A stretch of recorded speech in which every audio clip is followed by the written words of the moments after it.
భూ ఆక్రమణదారులపై అక్రమ నిర్మాణాలపైన చెరువుల కబ్జాలను నియంత్రించడానికి జిల్లా యంత్రాంగానికి పూర్తి స్వేచ్ఛనిచ్చామని రాష్ట్ర రవాణా బీసీ సంక్షేమ శాఖ మంత్రి పొన్నం ప్రభాకర్ తెలిపారు. కరీంనగర్ లో జాతీయ క్రీడా దినోత్సవ కార్యక్రమం అనంతరం మంత్రి పొన్నం ప్రభాకర్ మీడియాతో మాట్లాడుతూ హైదరాబాద్ తో సహా ఇతర జిల్లాలలో అవినీతి నెలకొన్న పరిస్థితిలో నీటి సరఫరా ప్రాంతాలపై చెరువులు ఇతర ప్రభుత్వ స్థలాలను ఆక్రమించుకున్న వారిపై ప్రభుత్వ పరంగా కఠిన చర్యలు తీసుకుంటామని హెచ్చరించారు. కరీంనగర్, వరంగల్, సిద్దిపేట, జగిత్యాల, నిజామాబాద్ అధికారులతో రాష్ట్ర స్థాయిలో ముఖ్యమంత్రి రేవంత్ రెడ్డి సీరియస్ గా సమీక్ష నిర్వహించారని తెలిపారు. ఆక్రమదారులపై ఉక్కుపాదం మోపాలని, అందులో జిల్లాలు కూడా భాగస్వాములు అయ్యాయని పేర్కొన్నారు. గంజాయి, డ్రగ్స్ తీసుకున్న వారిపై కఠిన చర్యలు తీసుకుంటామన్నారు. యంత్రాంగానికి పూర్తి స్వేచ్ఛనిచ్చి అన్ని రకాల చర్యలు తీసుకునే విధమైనటువంటి ఒక ప్రకటన, ధైర్యాన్ని, విశ్వాసాన్ని మేము గతంలో కలగజేసినటువంటి సందర్భంగా అవినీతికి నిలయంగా మారినటువంటి పరిస్థితులలో అనేక రకాల మార్పులు చేర్పులకు సంబంధించిన శ్రీకారం చుట్టడం జరిగింది. ప్రభుత్వ ఉద్దేశం స్పష్టం. అది హైదరాబాద్లో కావచ్చు, ఎక్కడ ఏ జిల్లా అధికార యంత్రాంగమైనా కావచ్చు, ఒక పేదవాడి జాగాను గుంజుకొని ఎవరు కట్టుకున్నా, ఒక ప్రభుత్వ ఆస్తిని అనుమతి లేకుండా ఎవరు కట్టుకున్నా, లేదా నీటి సరఫరాకు సంబంధించి, డ్రైన్లకు సంబంధించి, చెరువులకు సంబంధించి ఎక్కడైనా ఆక్రమణకు గురైనా, ఇది ప్రభుత్వము ఒక కార్యక్రమం మాత్రమే అనుకోవద్దు.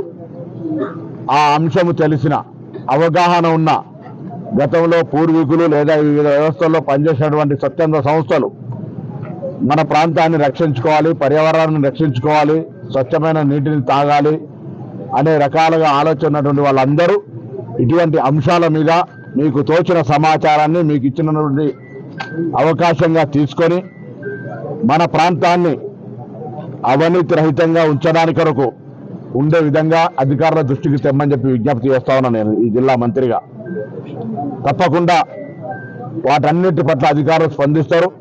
ఒకవేళ ఎక్కడైనా మీకు దాని మీద స్పందన దొరకడంలే అని అనుకుంటే మీరు పత్రికల ద్వారా కావచ్చు, లేదా మంత్రిగా నాకు కూడా అటువంటి అంశం చెప్పినట్టయితే అధికారుల ద్వారా దాన్ని పరిశీలింపజేస్తాననే మాట ఈ సందర్భంగా మనవి చేస్తూ, ఎక్కడైనా నేను మళ్ళీ కోరుతా ఉన్నా, మీకు తెలిసి చెరువు ఆక్రమణకు గురైనా, ప్రభుత్వ స్థలం ఆక్రమణకు గురైనా, పేదవాడి స్థలం అక్రమంగా కబ్జా చేసుకున్న అధికారుల దృష్టికి తేండి.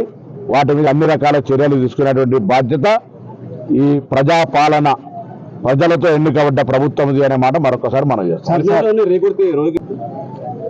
కరీంనగర్ సరౌండింగ్ అర్బనైజ్డ్, సబర్బనైజ్డ్ విలేజెస్ వల్ల ఇది జరుగుతూ ఉంది. ఇటువంటి దానికి సంబంధించిన దాని మీద ఇంకా మీ దగ్గర ఉన్న ఆధారాలతో సహా గతంలో జరిగినటువంటి ఆ రికార్డుల మీ దగ్గర ఏమైనా ఉంటే కూడా, లేదా ఆర్టీఐ ద్వారా తీసుకొని కూడా వాటన్నిటిని సమర్పించినట్లయితే చర్యలు తొందరగా తీసుకుంటాం.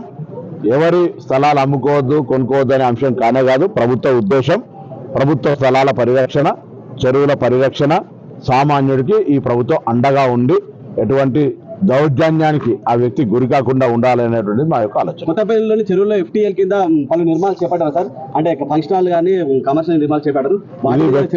వ్యక్తులకు ప్రాంతానికి ఇది సంబంధం లేదు. ఎక్కడ జరిగినా, ఏమి జరిగినా దయచేసి దృష్టికి తెమ్మని చెప్పి కోరుతున్నాం. మొదటి రోజు నేను కరీంనగర్కి వచ్చినప్పుడు అట్లే చెప్పినాం.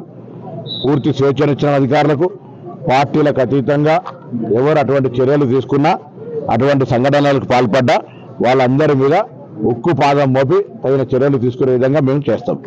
దానికి సంబంధించి కూడా